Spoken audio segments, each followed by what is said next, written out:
Love it so much. I love it so much. Hello, my peoples. It is I, Renée CHERÉZ, and I am here.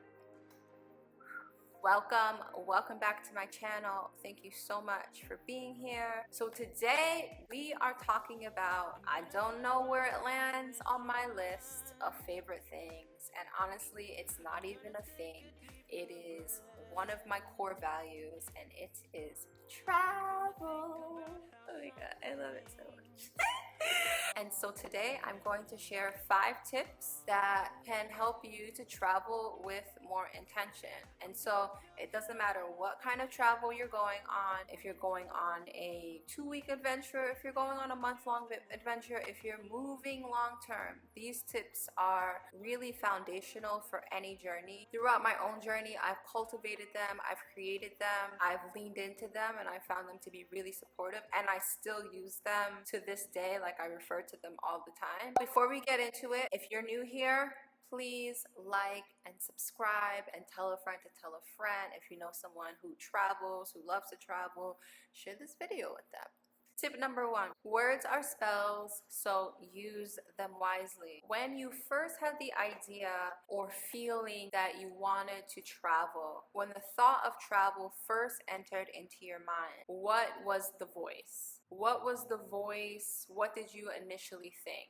How did you speak to yourself? These questions are really important because your self-talk is going to be really important as you begin your journey or are planning your journey, because there are going to be people in our lives that might not understand this decision. There are going to be people in our lives that don't, there can be people in our lives, and it could be the cashier at the grocery store. It can be strangers.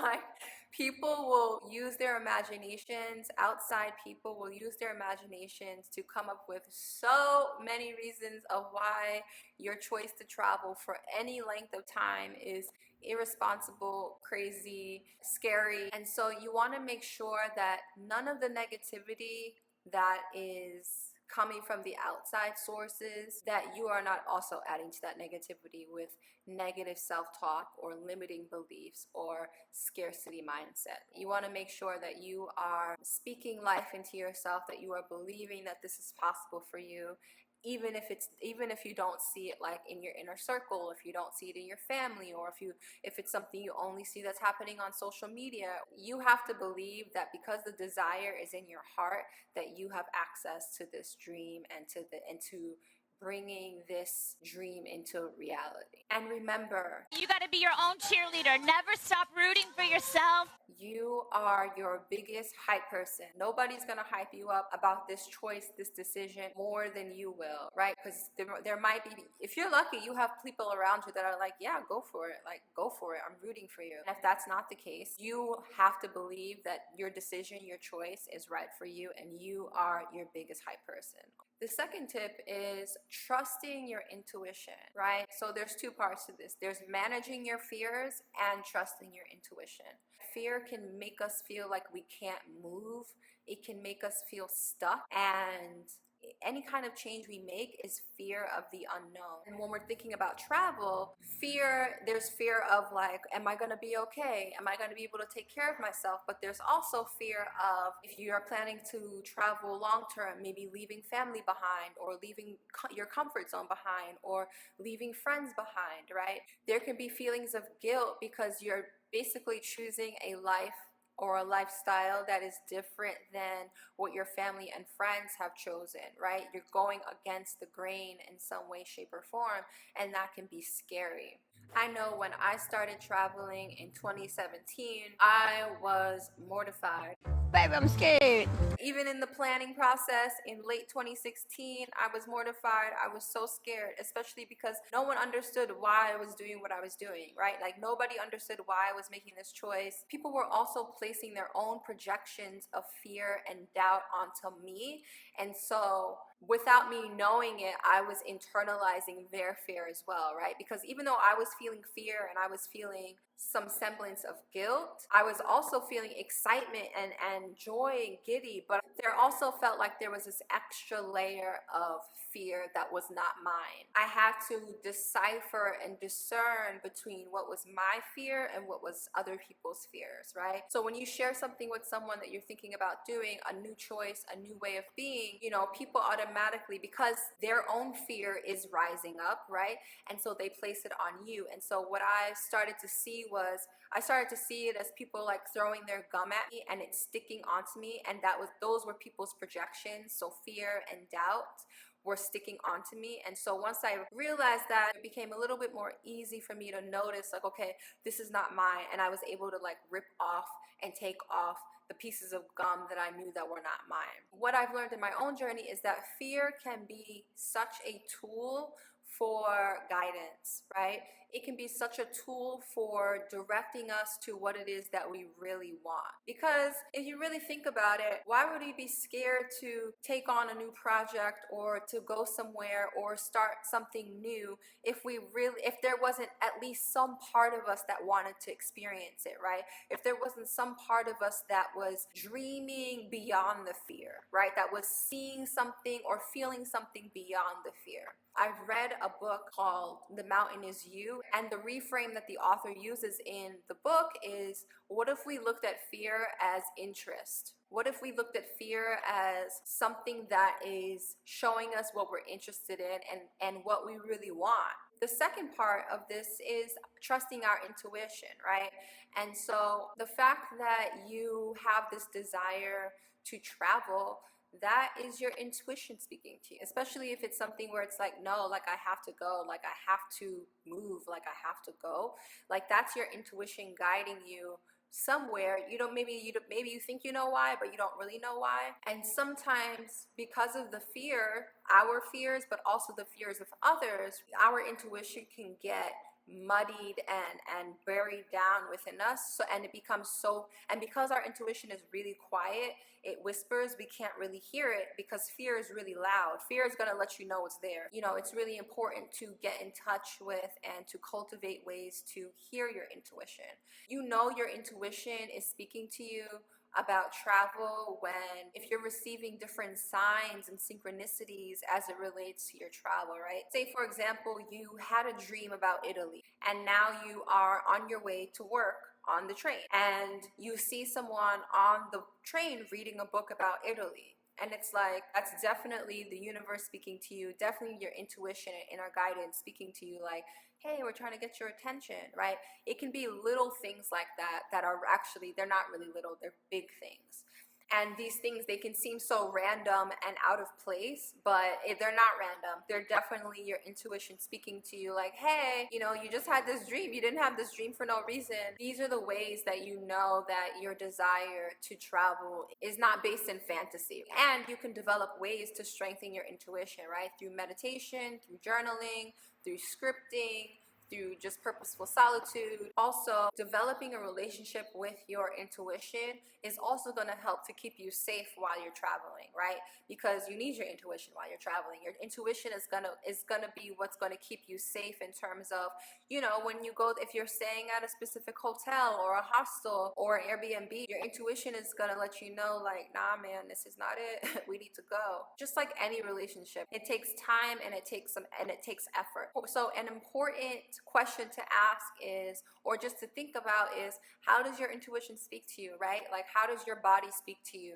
When you are, say, have you ever been in a place where you knew the vibe was off? Like, what told you in your body the vibe was off, right? Like, when your body told you the vibe was off. And when you are in a place where you're like, wow, I'm here, like this is where I'm supposed to be, what in your body told you that as well, right? And just kind of, and take notes on that, right? Like write those things down so you can always refer to them and notice any patterns. The third tip is mapping your resources. When we think about travel and we see people's socials and feeds and TikTok, we think like, oh, they got money. We think it's like all about money, and money is is the least of it. It's important and you need it for travel for sure. For sure you need it for travel, but it's also the least of it, right? We get lost in the world of capitalism and productivity and money, and we think that, you know, money is the only resource. But you're watching this video right now, which means that you have either a phone or a computer. You are watching this, so you also have the internet, right? So you have like the biggest resource of all. We have resources, we don't even consider them to be resources because they're so automatic, right? They're just here in our daily lives and we don't think about them. Sort through your mental Rolodex. Ask, like, who can act as a resource for my travel desires, right? Is there someone on the internet who has been to a place that you want to travel to that you can reach out to ask some questions, right? I know that for me, and people come in my DMs all the time asking about different travel things, and I'm always just willing and open to answer. And so I want to believe that that's true for most people, because travel, why would you not want people to travel? Tell them the things. Another question you can ask is, what makes me me? What makes you you?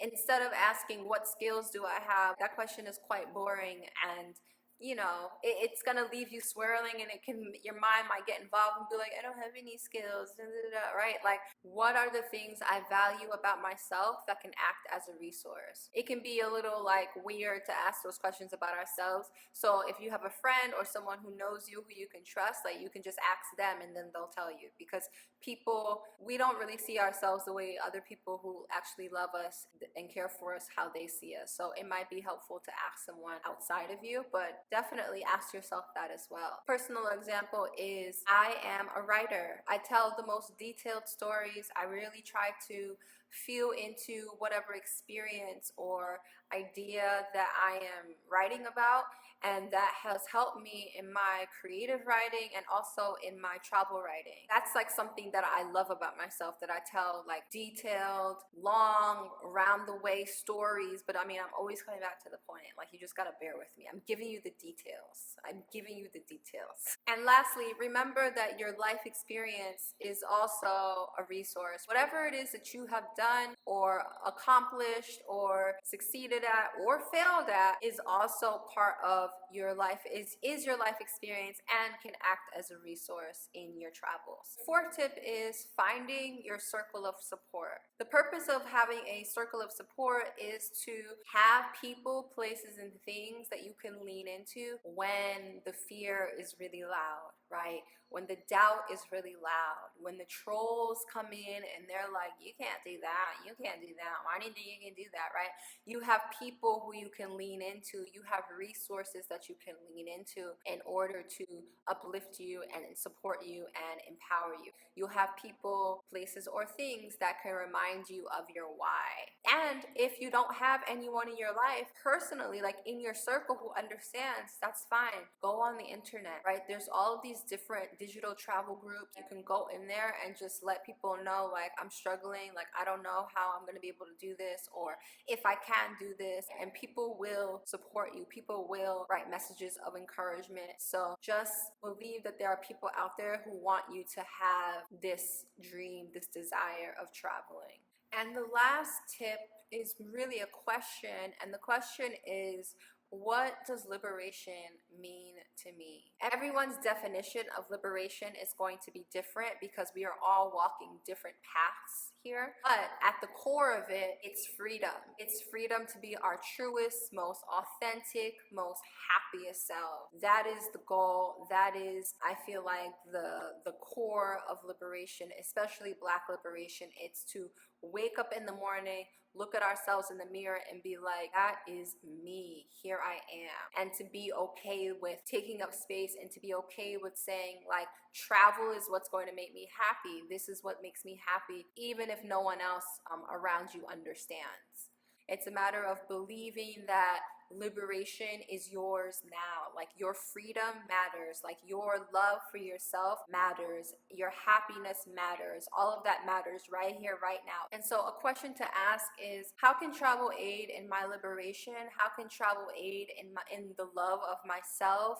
How can travel aid in my dreams, right? How can travel aid in my freedom? Not only the freedom, like physical freedom, like movement from place to place to place, but also your internal freedom, like to be able to travel that internal world that was where we occupy and we spend most of our time is inside of ourselves. How can travel allow us to do that more freely and unapologetically? So those are 5 tips to travel the world with more intention. I'm going to recap them just so that we're all clear. So number 1 is words are spells. Use them wisely. Number 2, managing your fears and trust your intuition. Number 3, map your resources. Number 4, find your circle of support. And number 5, what does liberation mean to you? I had so much fun talking about this. This is like, love travel. I love it so much. I love it so much. If you want to spend some more time on this, I created a guide that you can find below. It's only $8. It goes over all of these points, and each point has a space for reflection and even more questions that you can go over and play with and answer on your own time. Let me know in the comments what resonated with you. Let me know your thoughts. Are you planning any trips? Are you planning to leave America? Let me know in the comments. Don't forget to like and subscribe. Thank you so much for being here. Until next time, may we, you and I, continue to journey back to who we really